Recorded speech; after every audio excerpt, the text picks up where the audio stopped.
Hello दोस्तों, चलिए English वाला में आपका स्वागत है। और आज मैं English rainbow part 2 Bihar board का जो किताब है रेनबो पार्ट 2 का 5वां चैप्टर शुरू करने जा रहा हूँ। इसमें अबाउट अथर पढ़ा चुका हूँ और आज पढ़ाऊंगा इस वीडियो में पैराग्राफ नंबर 1 से लेकर 4 तक। ध्यान से देखें और अगर इस बाकी बाद में बातें करते हैं, पहले हम लोग इस पर पढ़ते हैं क्या कह रहा है। पहले हम लोग इस पर पढ़ते हैं आज। चलिए ध्यान देते हैं क्या कह रहा है। कह रहा है before we can discuss this subject we must form some conception as to the kind of effect that we consider a help to a mankind। कह रहा है कि मानव की मदद के संदर्भ में, मानव के मदद के संदर्भ में चर्चा से पूर्व, चर्चा से पहले हमें एक अवधारणा तैयार कर लेनी चाहिए। यानी हमें एक अवधारणा तैयार कर लेनी होगी। Are mankind helped when they became more numerous. क्या मानव की मदद उस समय होती है जब उसकी संख्या अधिक हो जाती है, जब उसकी संख्या न्यूमरस हो जाती है। पहला अवधारणा माने इसी में से कुछ एक अवधारणा होगा जिसने मानव को मदद किया होगा। या when they become less like animals, या उस समय जब जानवरों की तरह कम हो जाती है, या उस समय मानव की मदद होती है जिस समय जानवरों की तरह इनकी संख्या कम हो जाती है।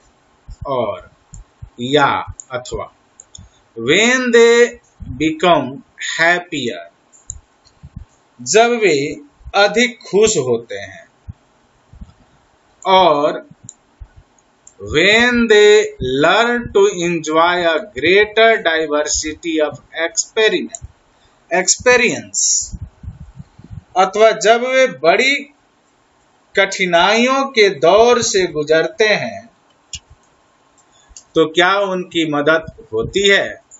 और when they become to know more, या जब वे अधिक जानने लगते हैं तो क्या उनकी मदद होती है। और when they became more friendly to one another, अथवा वे जब एक दूसरे के प्रति अधिक मित्रत्व हो जाते हैं तो क्या मानवों की मदद होती है। I think all these things come into our conception of what help mankind। मेरी समझ से ये सभी बातें हमारे सोच में आती हैं जो मानव को मदद करती हैं। And I will say a preliminary words about them। मैं इनके संदर्भ में एक प्राथमिक बात कहूंगा। यानी मानव को क्या मदद किया, इसके संदर्भ में एक मैं प्राथमिक बात कहूंगा। चलिए चलते हैं पैराग्राफ नंबर 2 के तरफ।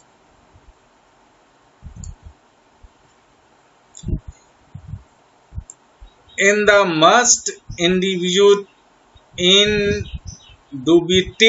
respect in which idea have helped mankind is number। कह रहा है कि इस संदर्भ में संख्या निसंदेह वह विचार है जिसने मानव को मदद की।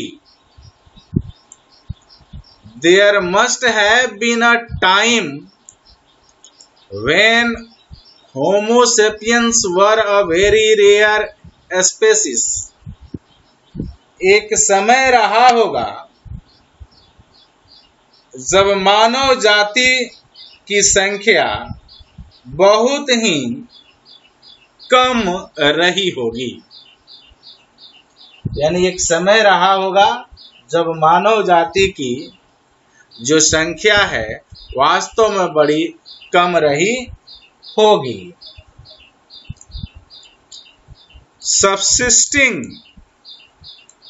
precariously in jungles and caves, terrified of wild beasts, having difficulty in securing nourishment.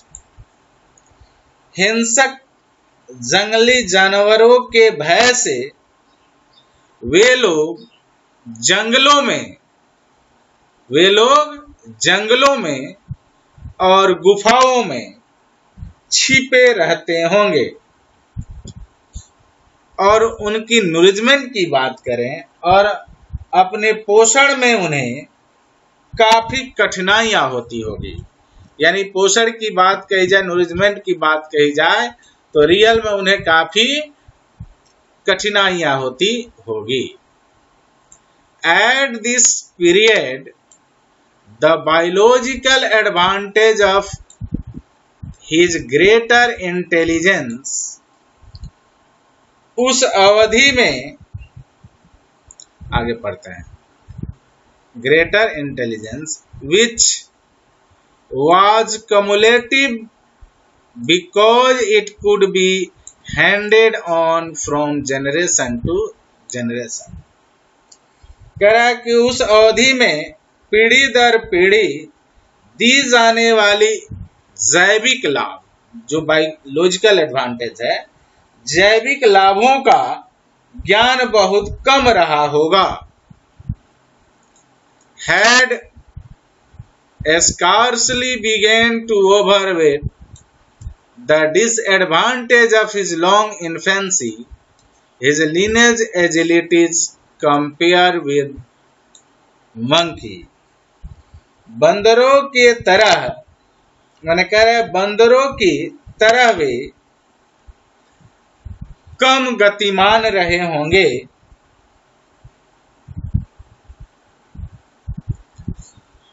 And his lack of hirsute protection against cold. और अन्य जानवरों के तरह ठंड से बचने के लिए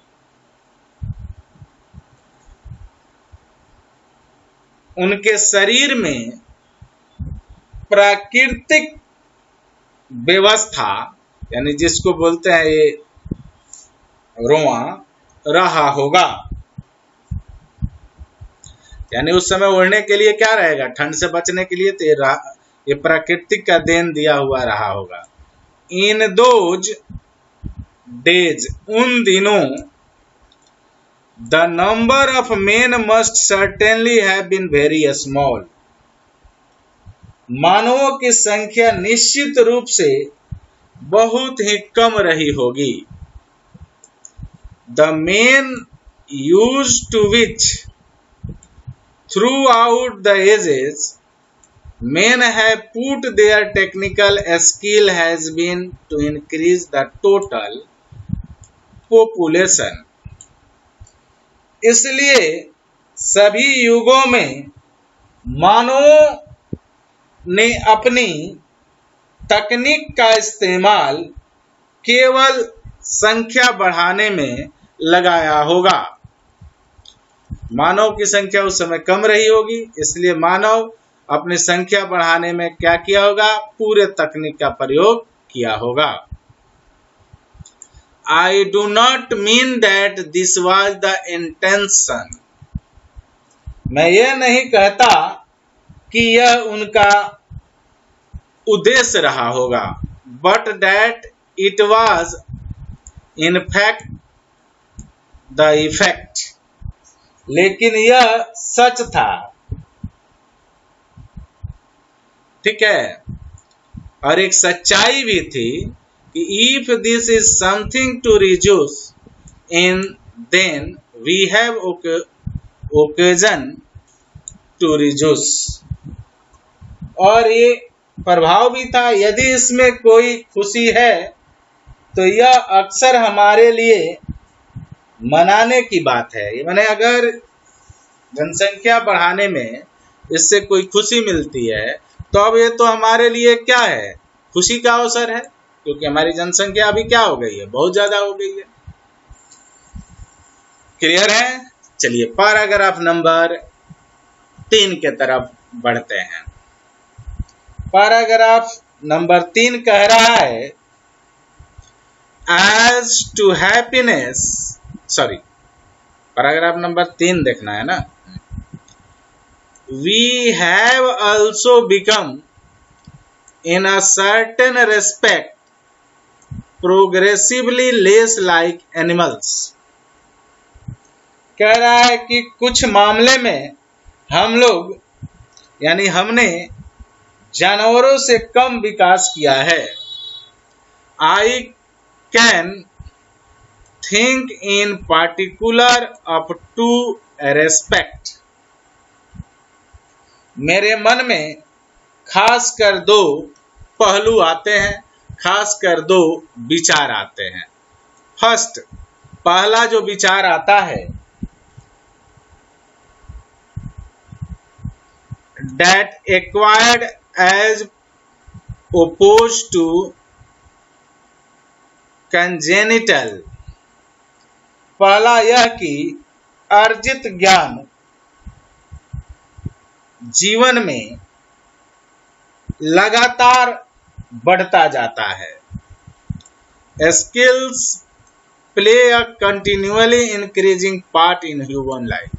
यानी जो मानव में बता रहा है कि जो ज्ञान मानव अर्जित करता है, जो स्किल मानव अर्जित करता है, वह अर्जित ज्ञान क्या होता है, लगातार उत्तरोत्तर बढ़ते जाता है। एंड सेकेंडली, और द्वितीय जो बात है और जो दूसरा है, that amusing more and more dominates impulse। अधिक से अधिक अधिकार बोध, और दूसरा है अधिक से अधिक अपना अधिकार। In this respect, we have certainly become progressively less like animals। और इन दोनों मामलों में विकास के दृष्टिकोण से निश्चित ही हम लोग जो हैं वो कम विकसित हुए हैं, कम विकास कर पाए हैं। यानी हम लोगों से ज्यादा विकास कौन किया है, तो जानवर किया है। यानी हम जानवरों से पीछे हैं। अगर इस मामले में बात कही जाए तो हम लोग जानवरों से पीछे हैं। चलिए पैराग्राफ नंबर 4, आज के वीडियो में ये अंतिम पैराग्राफ होगा। एज टू हैप्पीनेस, कह रहे हैं कि जहां तक खुशी की बात है, यानी खुशी के संदर्भ में, आई एम नॉट श्योर, मैं निश्चित नहीं हूं। यानी कहना ये चाह रहे हैं रसेल कि खुशी कैसे आती है, खुशी किसी को कैसे प्राप्त होती है, इसके संदर्भ में मैं स्वयं श्योर नहीं हूं, यानी निश्चित नहीं हूं। बता रहे हैं कि birds, it is true, die of hunger in large numbers during the winter. यह सत्य है कि जाड़े के दिनों में चिड़ियाएं अधिक संख्या में मरती हैं। If they are not birds of passage, यदि वे गलियों की चिड़ियाएं नहीं हैं। मान लो कि अगर वो गली की चिड़िया नहीं है तो ये सत्य है कि जाड़े के दिनों में चिड़ियाएं अधिक संख्या में मर जाती हैं, मरती हैं, बट लेकिन during the summer they do not foresee this catastrophe or remember how nearly it befell them in the previous winter. लेकिन गर्मी आने पर वे इस जो आपदा है, कैटास्ट्रॉफी है, इस आपदा को भूल जाती हैं, यानी इस विध्वंस को, उस विध्वंस की ओर देखती नहीं है और नहीं सोचती हैं कि पूर्व में उनके साथ क्या हुआ था। और रिमेंबर हाउ नियरली बिफॉल, समझ रहे हैं ना, यानी और वो सोच भी नहीं मैंने सोचती भी नहीं है कि पहले वाले पूर्व के ठंडी में उनके साथ क्या हुआ था। With human being the matter is otherwise, लेकिन मनुष्यों के साथ दूसरी बात है। लेकिन मनुष्यों की बात कही जाए तो मनुष्य अपने दुख दर्द को याद रखता है, इसलिए कह रहे हैं मनुष्यों के साथ दूसरी बात है। कह रहे हैं I doubt whether the percentage of birds that will have dead of hunger during the present winter 1946-47 is as great as the percentage of human beings that will have died from this cause India and Central Europe during the same period. कह रहा कि मुझे संदेह है कि वर्तमान जाड़े में, जिसकी बात कर रहे हैं 1946 और 47 के समय की बात कर रहा है, भूख से मरने वाली चिड़ियाओं की प्रतिशत और उसी कारण से, यानी भूख से मरने वाले मानवों यानी मनुष्यों की भारत और यूरोप में, और भारत और यूरोप के प्रतिशत बराबर हैं। भारत और मिडिल माने जो सेंट्रल यूरोप है, मध्य यूरोप है, उसमें इनकी संख्या क्या है, बराबर है। यानी उसमें दोनों आदमी उसमें कब 1946 और 47 में जो लोग मरे थे वो भूख के कारण मरे थे। But every human death by starvation is preceded by a long period of an anxiety. लेकिन आदमी की मृत्यु होती है तो उसके साथ चिंताएं की जो श्रृंखला होती है वो बंध जाती है। And surrounded by the corresponding anxiety of neighbours, और यह चिंता क्या होता है, लंबे समय तक चलती है अपने पड़ोसियों को, माने यह चिंता का कारण क्या बनता है, यानी पड़ोसी की चिंता का कारण भी बनता है। यानी कहने का मतलब यह है कि कोई पड़ोसी भूख से मर जाए तो उसके बगल वाला पड़ोसी भी चिंतित हो जाता है कि अब हमें कौन सा काम करना होगा कि कम से कम हम इस चीज से न मरें। We suffer not only the evils that actually befall us, हम केवल उन्हीं बुराइयों या आपदाओं से, माने उन्हीं बुराइयों या आपदाओं को नहीं झेलते जो केवल हम पर आती है, but all those that our intelligence tells us we have reason to fear, बल्कि उन्हें भी हम झेलते हैं जिनके बारे में हमारी बुद्धि हमें बताती है।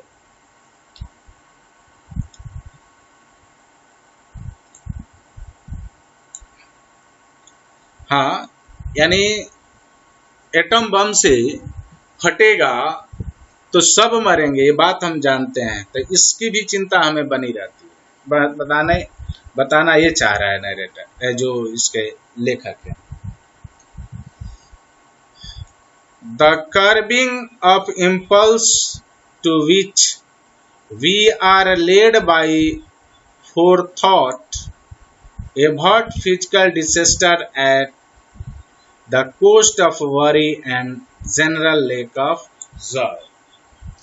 अगर सोची बनकर हम अपनी शारीरिक आघात की रक्षा कर लेते हैं, लेकिन करते हैं चिंता और खुशी के कीमत पर।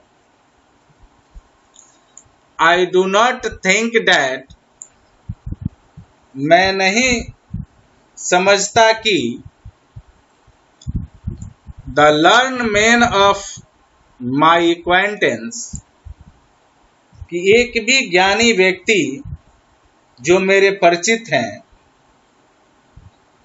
Even when they enjoy the secure income, और उनकी अच्छी आय भी है, are as happy as mice that eat the crumbs from their table.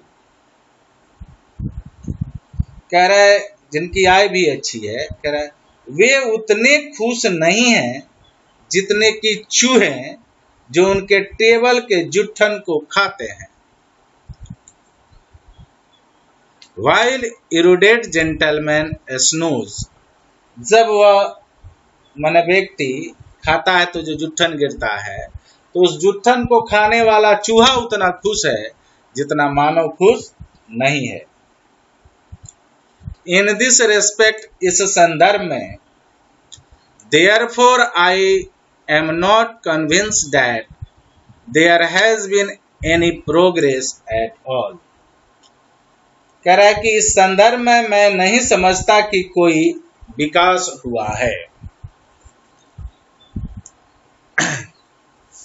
चलिए आपको बता दूं कि यदि आप इस चैप्टर का लाइन बाय लाइन हिंदी, अंग्रेजी से हिंदी ट्रांसलेट खोजना चाहते हैं, लेना चाहते हैं, तो उसका PDF आपको मेरे वेबसाइट www.englishwala.net, क्या englishwala.net पर मिल जाएगा। वहाँ से इसका ऑब्जेक्टिव भी मिल जाएगा, सब्जेक्टिव भी मिल जाएगा और समरी भी मिल जाएगा। तो मिलते हैं फिर अगले वीडियो में पैराग्राफ 5 से आगे की ओर। तब तक के लिए गुड बाय।